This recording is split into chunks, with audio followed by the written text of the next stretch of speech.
in here.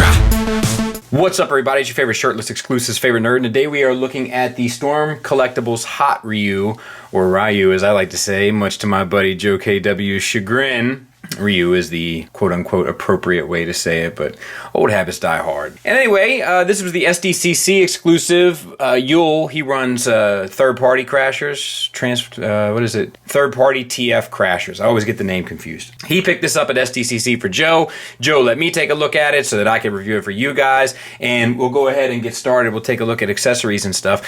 As you can see, you know, he is the Hot Ryu, so he's not wearing a shirt, which I, of course, could pull off, but I don't want to. So he comes with two I'm gonna get ya hands and two kind of posing relaxed hands slash blocking hands slash kung fu hands, and then two more hands that kind of serve the same purpose but a little bit more stylized.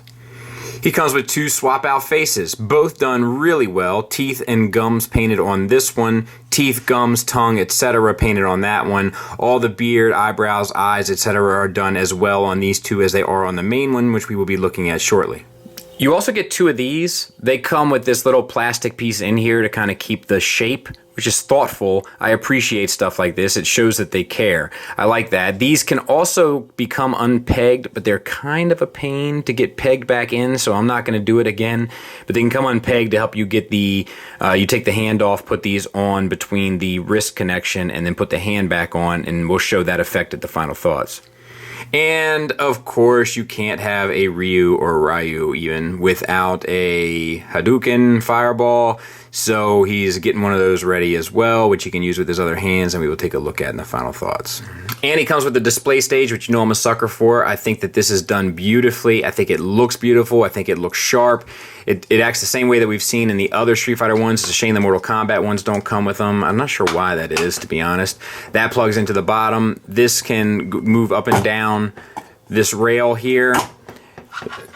This piece here articulates on a ratchet and swivels, and then you have the claw, the spring-loaded claw to keep hold of the figure.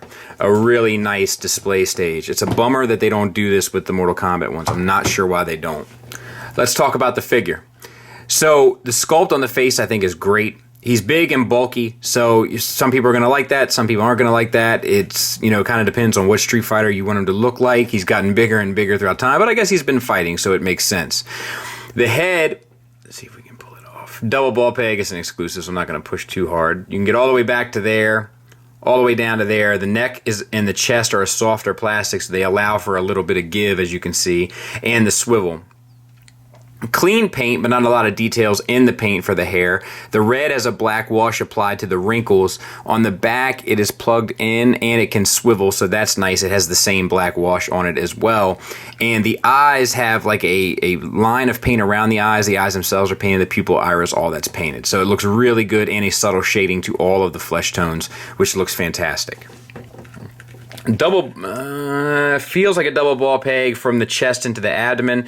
You get a little bit of gappage when you go to extremes, but I think even that gappage is acceptable. It almost looks like natural shadow, so it's pretty good. And then I think just a single from the abdomen into the pelvis, but I could be wrong about that. It's just hard to see. Using both, you can get him pretty much anywhere you want him to be.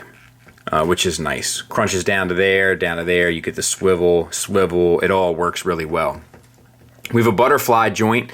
As you can see, the cut in the arms and then the sleeve that's worn between the ball peg works really well. You can get the arm all the way back to there, all the way forward to there. Really well done. And then you get a disc hinge with a ball peg that goes inside of the torso, getting the arm all the way up to there. Bicep swivel, all the musculature and vasculature nature of them are done extremely well. Double jointed elbow gets you 90 degrees. Wrist swivel on a ball hinge. It swivels at both ends so you can get the wrist in and out. And if you swivel it right, you can get up and down. So all that works beautifully. Extra bandage done on this arm. Otherwise, it's the same. White paint or like a gray paint with a black wash. The gloves are all washed and looks like dry brush. So not a lot to complain about. All the scarring on the body is an additional paint app and it looks shaded as well to me. But it may be just the same wash that goes over the figure. Either way, well done. The pants are all this like off-white color and then washed with a really light black. Looks really good. The belt is all sculpted. This swivels here so you can get the belt, it looks like it did anyway, off to a side or so. All the lettering down the belt is all painted gold. The belt is dry brushed a light gray. Nothing really to complain about. Skin tone is painted clean in between the pants rip there and there. The pants rip is a sleeve that that goes around the shin joint. That looks good. No issues. Wrinkles all look good. Wash looks good. No complaints. So T-jointed ball joints for hips get you out to there. Not hateful. Not incredible either, but not hateful. And forward and back to about there. It does kind of tend to warp this softer plastic around the pelvis and look a little strange, but what are you going to do? Thigh swivel built around that ball peg. Not the most, it's a little, that's one of those tolerances I feel like they need to fix there. It's really tight. It's been tight on almost every one I've looked at. And I know people think that joints should be nice and tight, and they should, but they shouldn't be that tight. They should be able to move freely and have that security and stability. Double jointed knee, that gets you pretty much 90 degrees. You might be able to push it a little bit further and get more. The knee is also painted in, or maybe it's cast in that color and then washed. Either way, it looks good. And then we have an ankle tilt. It's a ball peg on a hinge. They've been doing that for most of their figures. And the shin swivels a bit. You can get the foot all the way up to there. The foot will swivel as well on the ankle. And then you get, a ball peg that gets you a rocker to there. The toe has the bandage on it. It's done the same way as the arm bandage and looks good. And then you have a toe hinge, which doesn't look too far up the foot. You know, the break is, what are you going to do? But I think it looks pretty good and fairly natural given its scale and, what it's supposed to be. So overall, really, it's well done. Storm Collectibles, they're making an impression on me. I can say that with great confidence. Size comparison wise, there he is with Sub-Zero, a Marvel Legend, and the Figuarts Ryu. So he's a big, full-bodied, heroic scale 1/12 scale figure, so he's not going to fit with the more Japanese style, but he'll fit in with most of your other kind of 1/12 scale productions.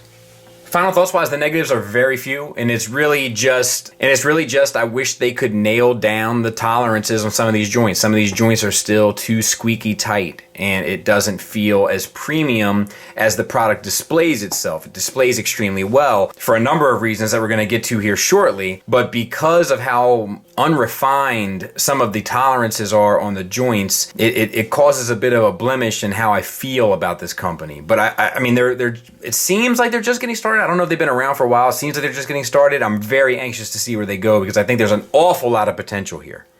So let's get to those reasons why I want to see this ironed out a little bit more, because I think these are pretty close to being perfect. I honestly do. Like, I have my small gripes with them aesthetically, but that's subjective. Objectively, like the paint, the sculpt, the articulation, the playability, the balance, the presence, the price, it's all there. It's really the complete package. It all comes down to if you like the way it looks in terms of going with this or the Figuarts. I would never debate so I'm getting the Figuarts Street Fighter. My buddy Joe was getting the Storm Collectibles ones, and I would never for a second tell him he was making the wrong call, because they're beautiful figures, and the growth and refinement that I've noticed with them just over the course of a few releases, it really speaks volumes. So yeah, definite strong recommend for me. Thanks to Yul for picking it up for Joe. Thanks to Joe for letting me take a look at it, and thank you for watching. Thank you for listening. Till next time, take care.